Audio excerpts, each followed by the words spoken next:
যোৰহাটত লাভ জাহাদৰ ঘটনা এগৰাকী 14 বছৰীয়া হিন্দু ধৰ্মৰ কিশোৰী এটা মিয়াই কৌশলেৰে লৈ গৈছিল অৱশেষত যোৰহাট আৰক্ষীয়ে নগাঁৱৰ পৰা আটক কৰে আব্দুৰ ৰহমান নামৰ মিয়াটো আনহাতে লোকজনে পূৰ্বে দুজনী বিয়া পতা বুলি জানিব পৰা গৈছে উল্লেখযোগ্য যে শিক্ষক দিৱসৰ দিনাই কিশোৰীক লৈ গৈছিল মিয়াটোৱে নিউজ ডেস্ক এআইএন লাইভ ভাল পাইছিলা ছোৱালী স্কুলৰ পৰা ওলাই আহিছিল মোৰ লগত তাৰপিছত ঘৰত গম পালে তাৰ মাকে বোলে কিবা কিবি হেৰি কৰিছে মোক ঘৰত নাহিবি হেন তেন কিবা কৈ পেলাই ছোৱালীক কৈছে তই আৰু ঘৰত নাহিবি তাৰপিছত ছোৱালী এতিয়া মই ইয়াত থৈও যাব নোৱাৰো কিবা এটা হৈ গ'লে পিছত মোৰ ওপৰতে আহিব। কিমান বছৰ ভাল পাইছিলা? 2022 পৰা। তাইতো স্কুলত পঢ়ি থকা ছোৱালী। তোমাৰ ঘৰ ক'ত হয়? মোৰ ঘৰ নগাঁও। তুমি আগত বিয়া পতা? কেইগৰাকী বিয়া পতা? এগৰাকী। তেওঁৰ বাচ্চাও আছে হয় নে? তাৰপিছত তুমি আকৌ কিয় বিয়া পাতিছা হিন্দু ছোৱালী এজনী?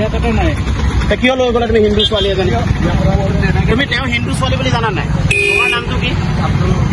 তুমি কিয় নিছা? এইটোতো এটা পৰিপন্থী কাম হৈছে। তুমি স্বীকাৰ কৰিছানে তোমাৰ ভুল হৈছে বুলি? যিকোনো খবৰ বিজ্ঞাপনৰ বাবে যোগাযোগ কৰক 7896121996 লগতে 7002537271 আৰু 9854011916